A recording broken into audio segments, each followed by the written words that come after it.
Welcome to Two Weirdos, the sacred space for misfits, mystics, and miracle workers in the making. I'm your host, Denise, truth teller, spirit walker, and Bible deconstructor, here to walk with you out of religion and right back into divine alignment.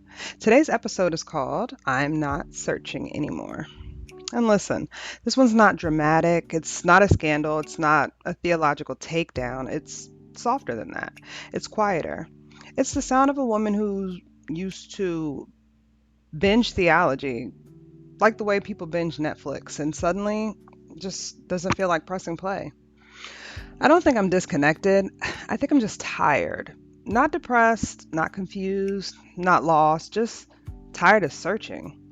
And I didn't realize how addicted I was to studying God until I didn't feel like doing it anymore.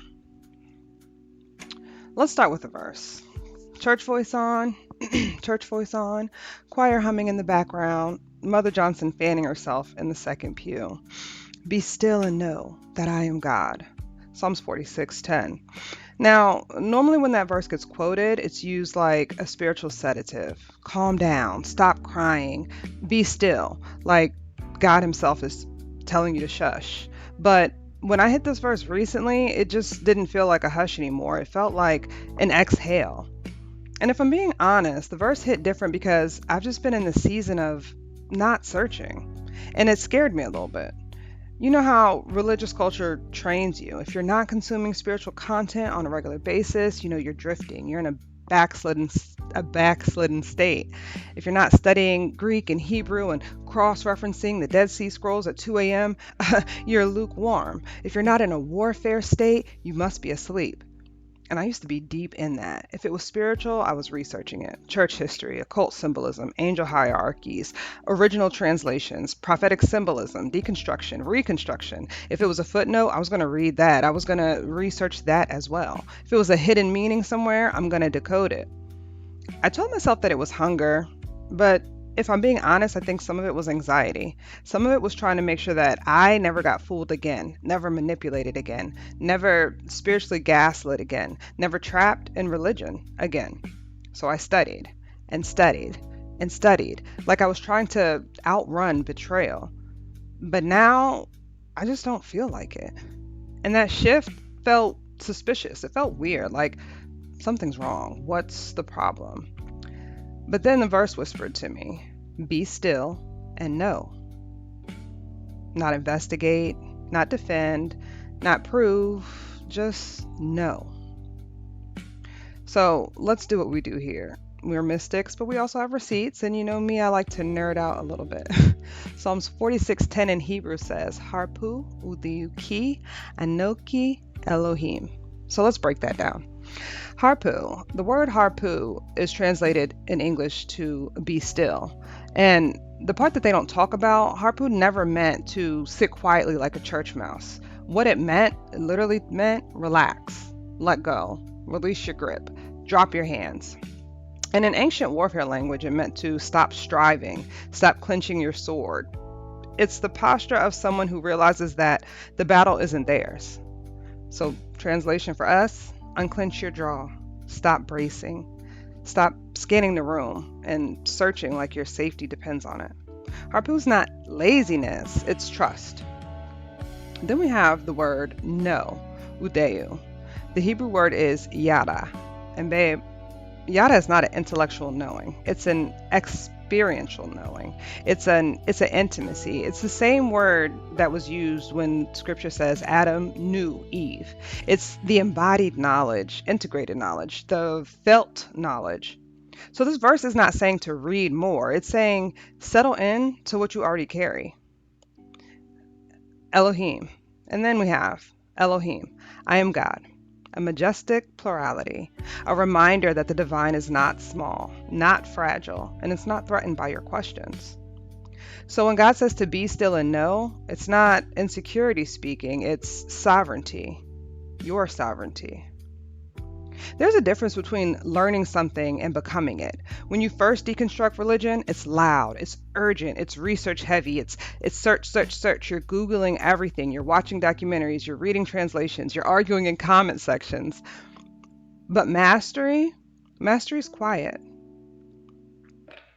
The difference between someone who just learned something and someone who's integrated it, the integrated person's not going to argue. They're not going to panic. They're not going to binge on content just to feel safe, to feel secure. They literally embody it. So maybe I'm not searching because I already integrated it. Maybe I'm not disconnected. Maybe I'm grounded. Let's talk about cultural reality. Black women, we don't get to rest in our faith. We have to defend it. We have to explain it, protect it, decode it, reclaim it. We've survived colonized Christianity, slave Bible edits, respectability politics, church trauma, patriarchal parenting and preaching. We've had to just become theologians just to survive Sunday service. And there's something about Black womanhood that makes us over prepare. We overstudy, we overachieve, we overfunction. We feel like we have to prove ourselves because historically, if we didn't know, we would be exploited. So, of course, me being me, I studied everything. Because somewhere in my nervous system was the belief that if I didn't understand every single layer, someone could come along and control me again. But what if maturity or mastery looks like softness? What if it looks like sitting still and not needing or looking for or searching for another revelation? What if it looks like trusting what God has already placed inside of you? Let me confess something a little bit deeper. There was a dopamine hit in studying. Every new revelation felt like a win, felt like validation. Every hidden meaning felt like I was unlocking a cheat code. It felt powerful to decode. It felt safe to understand. It felt empowering to dismantle religious lies. But that constant searching can become its own form of control. If I can just find one more answer, if I can just read one more translation, if I can decode one more symbol, then I'm going to finally be secure. I'm going to finally know. But the kingdom isn't a scavenger hunt. It's within. Be still's not passive. It doesn't mean to be passive. It doesn't mean tolerate abuse. It doesn't mean stop growing even. It means to stop striving from a place of fear. Stop consuming from anxiety. There's a difference between hunger and hypervigilance, and some of us, we're mistaking the two.